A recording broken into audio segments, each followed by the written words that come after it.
Welcome in the latest episode of 5 on the Floor on the 5 Reasons Sports Network. Thanks for joining us on your favorite podcast app. We're on Podbean, we're on Spotify, we're on Apple Podcasts, we're on Google Podcasts, we're on Dash Radio. Download the Dash Radio app for free. Search for Nothing But Net. We're there every single night at 7 p.m., even during the off season. Also, check out the 5 Reasons YouTube channel for more of our Heat shows, but also the shows about the other sports in town. And we're also posting all the Zoom conference calls from the big stars that are still playing in the NBA playoffs. Make sure to check out 5reasonsports.com for Brady Hawk's series, breaking down every single player from the Heat this season. He's got a piece about Trevor Ariza that's up there right now. Also, check out the great sponsors of the 5 Reasons Sports Network, and that includes Miami Grill. The only thing better than cheering on your favorite South Florida team is doing it with your favorite wings. Miami Grill has got you covered. Bring home a platter of your faves to share for the game. You can follow the NBA playoffs, of course, even with the Heat out of it, and get them just how you like them. Crispy, grilled, naked, or boneless, and sauce to perfection with one of 3 new sauces. That's mango habanero, honey garlic, and Nashville hot. If you can't decide, get them all delivered with a catering order. There's more than just wings, too, of course. You can feed the whole fam with cheesesteaks, gyros, burgers, and more. And don't forget, for a limited time, you can get your Miami Grill collectible cup that features artwork by 4 different Wynwood Mural Fest artists. Collect all 4, buy yours for $2.99, or upgrade your meal deal to a larger size for $2.99 and get more fries and the cup. So order online or in person, pick up, drive-through, dine-in, and delivery available at all locations. Visit mymiamigrill.com for more details. Miami Grill, if you're craving it, they're making it. And now, tonight's episode. 1, 2, 3, 4, 5 on the floor. Welcome to 5 on the Floor, a daily show on the Miami Heat and the NBA featuring Ethan Skolnick with Alex Toledo and Greg Sylvander, part of the 5 Reasons Sports Network. All right, Ethan Skolnick back on 5 on the Floor. This is now our 4th episode, breaking down the Pat Riley press conference. We did an overview episode. We did one about Bam Adebayo, whether he could be a takeover player. We did one about Tyler Hero, about whether Pat Riley considers him to be a core piece truly or a piece to be moved. And now we're going to move to the true star of the team, Jimmy Butler, and discuss his situation going forward. Obviously signed coming up next season, but he is eligible for an extension. It's been a big topic of conversation. Before we get to our thoughts on it, kind of what I've reported and others have reported about the situation, let's get to Pat Riley's thoughts about Jimmy Butler at his presser. At this point, it's a week ago. Next we go to Anthony Chang. Hey, Pat. Obviously, Jimmy's eligible for an extension this offseason. If he does ask for the 4-year max extension, is that a no-brainer in your eyes just because of what he's done in his first 2 years with the organization, or does a conversation need to be had just kind of about the potential salary cap implications of that type of commitment? Well, somewhere along the line, when you have great players, all NBA players, all defensive players, players like Jimmy, that are a high level, very impactful players for you, that you're going to have to pay them what their market value is. We haven't really discussed that internally yet. So I know it's something that that's been out there in the media, but it has not been discussed. And I'm sure that when the time comes, we'll have a good conversation with Jimmy about that. All right, let's start here. Nobody believes that it hasn't been discussed. Maybe because it has been discussed. And Pat has to say that. That's the kind of thing that you say at this point. If you recall, going back to his last presser that he did, he was asked about the Bam Adebayo extension. If you remember, after the bubble run, he was asked about that and said, we haven't had any discussions about it. Clearly they had discussions. In fact, they had kind of based their entire summer plan on it. And how could you not? How could you not discuss whether or not you're going to give a max extension that could be worth up to $50 million in the last year of a contract when a guy's going to be 36? How could you not discuss that when you're trying to play on the future? That's like saying, I don't know. I don't even know where $50 million per. I don't even know where to go with it. Obviously, they've discussed it. And here's my understanding of what's been discussed. They're giving him the extension. Okay. If he wants the extension, he's getting the extension. As Pat said, you don't go get that kind of player without the intention to pay that player. So they knew when they got him that this was going to come up, that provided that he performed to the level that they expected, that he would be and behaved. And again, that's part of this too, because there were questions about this in the other, the last couple places that he was at, that he was going to get the extension. He has outperformed. He has outperformed on the court. He has outperformed in terms of his leadership. He has outperformed in terms of the way he's been embraced by the community. So you're not going back on it now, okay? He's going to get the extension. So let's get into what it means that he gets the extension, Greg, because, you're giving somebody that kind of money. That's a huge chunk of your space. Like, if you're going to operate as an over-the-cap team going forward, that's one thing. We're going to discuss that for this offseason. But even when you look at luxury tax, other things like that, when you're giving, up to $50 million to a player per season, it's a lot of money. It's a lot of Carnival cruises that got to get back out into circulation here. And I see that the owner of the Heat, Mickey Harrison, has decided that he's going to do the right thing and make sure people are actually vaccinated on his cruises. And so there might not be as many cruises as there may be, say, Norwegian cruises. But Greg, I mean, what are the ramifications of it? Well, there's a couple things. I mean, 4 years, 181 million. So let's just quantify that. The starting salary, he would be making at least 40 million in each year of that deal. And as you mentioned, it would, as he was 36 years old, he would be making $50.3 million. That would be his projected salary in 2025-26. All that being said, in the 110 games that Jimmy Butler has been in a Miami Heat uniform, he's 21-7-7. I mean, this is like kind of one of those first world problems as an organization. You have to look at it that way.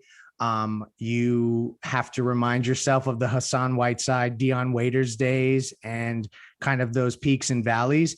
And I guess I'll end here before we go to Alex, is that just remember like the dialogue that took place around Chris Paul and around Russell Westbrook, and like how those were just like so distressed assets. You had to attach 5 picks to move Chris Paul, and now Chris Paul is like leading the Suns to the the Western Conference Finals. Like, and about to get paid again.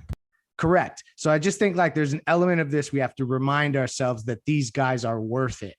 Well, I mean, look, I couldn't agree with you more, Leif. I feel like I say that a lot, but you really come through with the perspective, and so it's hard to follow on that, because that's really what the whole take comes down to. Is this is the cost of winning. This is the cost of having superstar players. And look, Jimmy has proven to you that he's a superstar player when the lights come on. Like he, in his first season with the Heat, I feel like we don't even really emphasize how crazy it is what he did. Like, you have these kind of teams, these super teams that get all hyped up, don't ever make a finals, sometimes don't make a conference finals.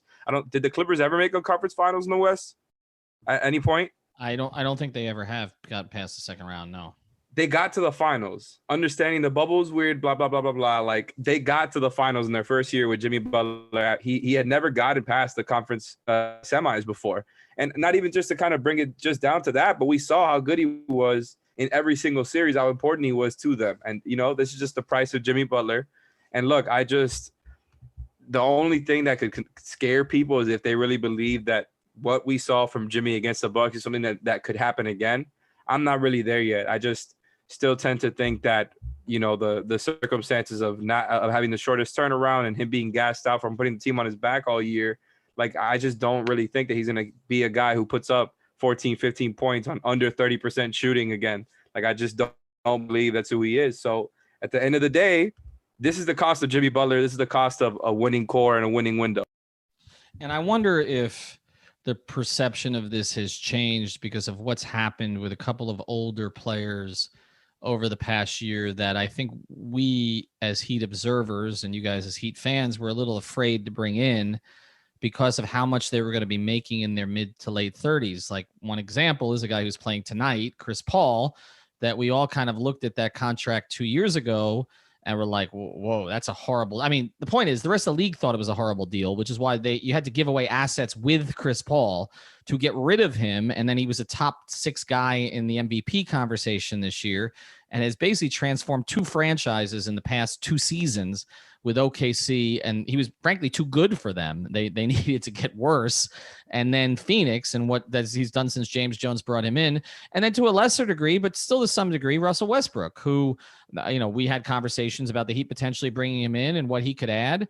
And, we can argue with the methods and we can argue with how much winning it actually leads to, but the guy put up monster numbers in the second half of the season this year at an advanced age for a point guard, a guy who used to rely on his athleticism, but has had major knee issues over the years and everything else he's dealt with.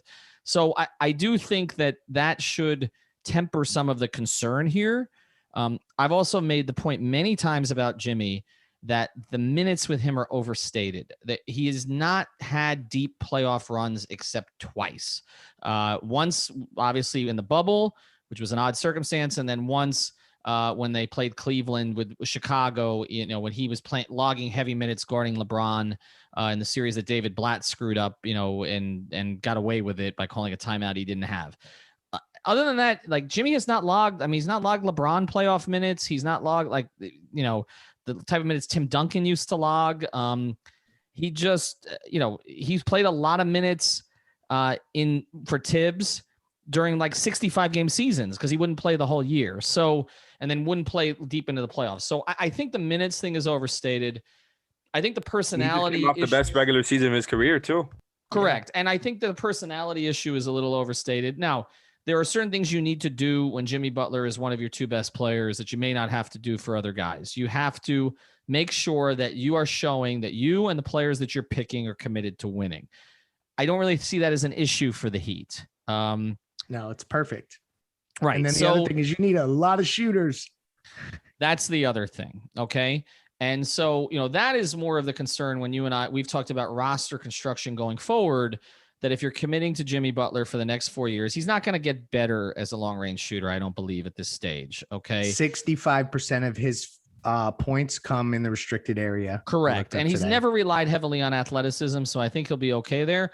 But if he and Bam are going to be their best players going forward, which Pat says at the moment he's committed to, I guess, until something better comes along to add with them, then that is my only concern. It's not about personality. It's not about health and whether he's been run down, Alex. It's more about, can you surround the two of them with enough shooting that you'll get the best out of Jimmy for the $50 million? Because you saw without the shooting and with Bam being so reluctant, Pat kind of alluded to it, Jimmy couldn't be Jimmy in that playoff series. That's more my concern.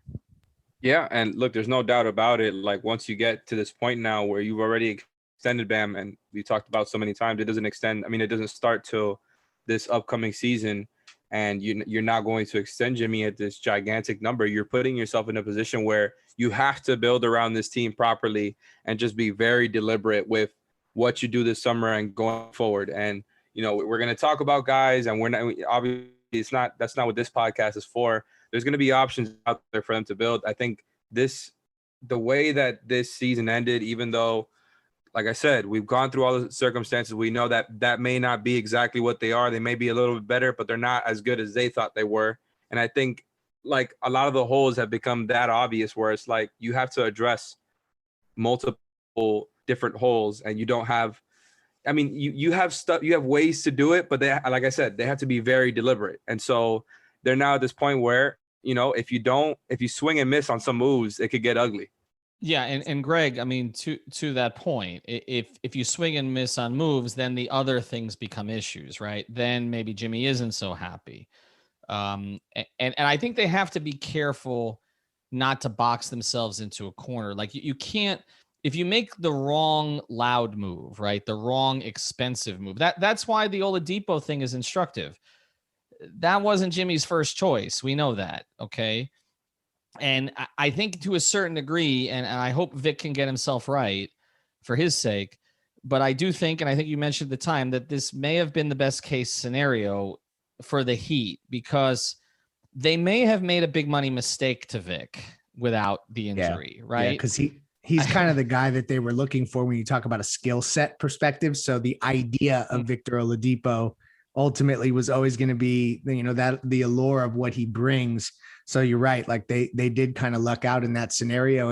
And this is, I would say that this offseason is the most important of all of them going forward in this Jimmy Butler extension era, because as we go forward, even the year that he signs the extension, it doesn't kick into the following year, like Alex referenced with Bam. So, like, it's the further you get into that timeline, the less flexibility you have, the more luxury tax. You're getting closer to that number, repeater tax situation. So you need to strike now. And then they have to find cost controlled guys that perform above their contracts to surround these guys. So there's a team building aspect.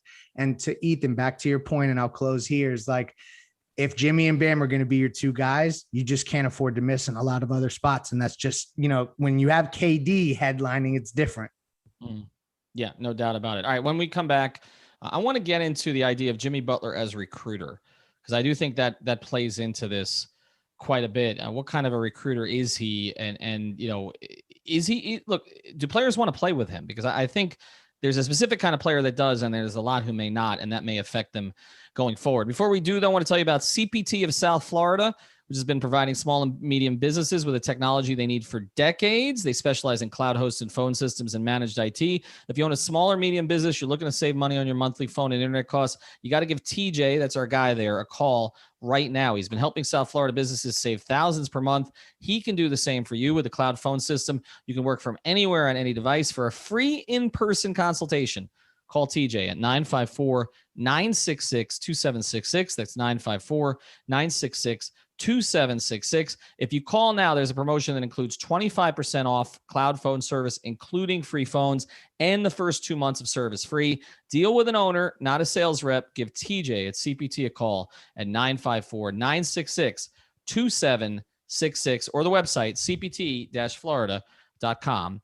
Twitter is at CPT South Florida. When the All-Star voting comes out, you get to see the player votes now. And even last season, which, Jimmy was in, unlike this year where he missed a lot of time, he played last season. He missed 3 games early. If you remember, was dealing with a family issue. He missed some time because of another family issue during the year, but he was in there. And I believe he was 6th among players. He actually got better voting from the fans and the media than he did for the players for the All-Star game. Is he a recruiting plus, or is he a recruiting negative? Because Kyle Lowry wants to play with him, but Kyle Lowry's a dog, okay? Like in a good way, right?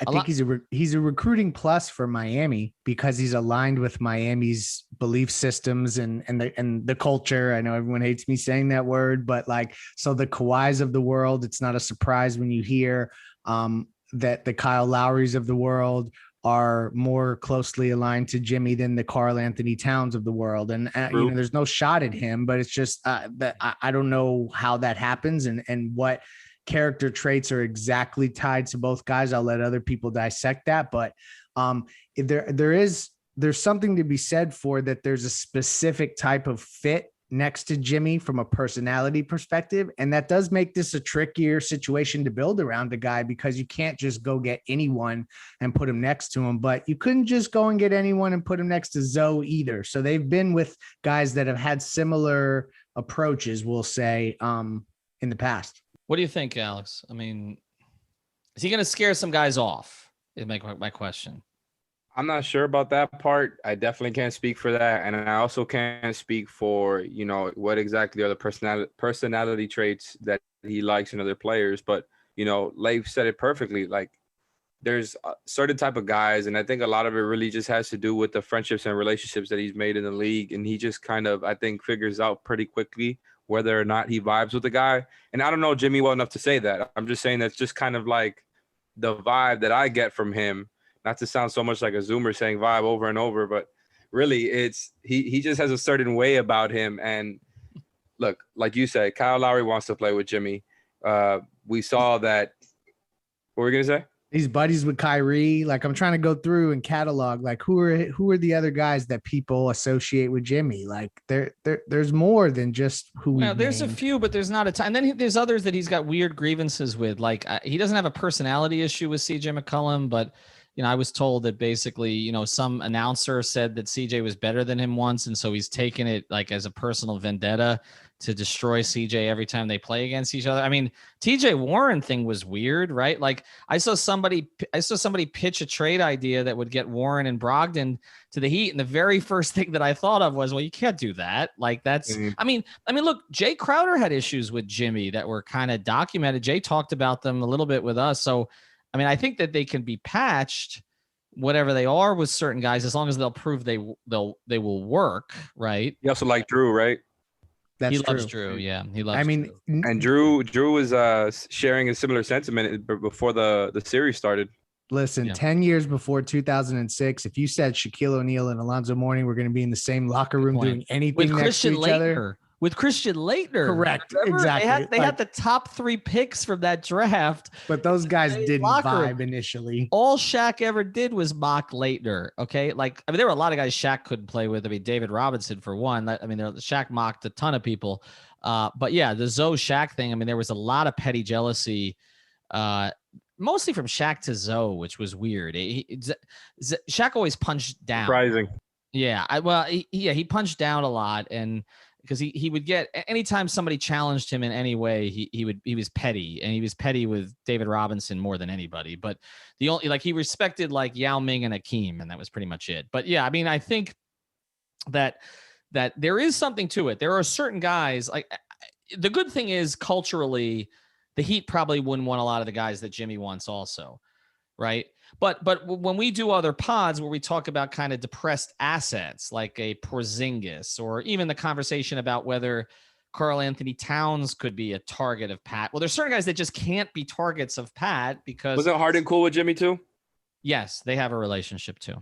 So he has some. Did Giannis like Jimmy too, like publicly before? I mean, before the 2 playoffs. Yeah, Alex is uncovering I think so. as many as he can.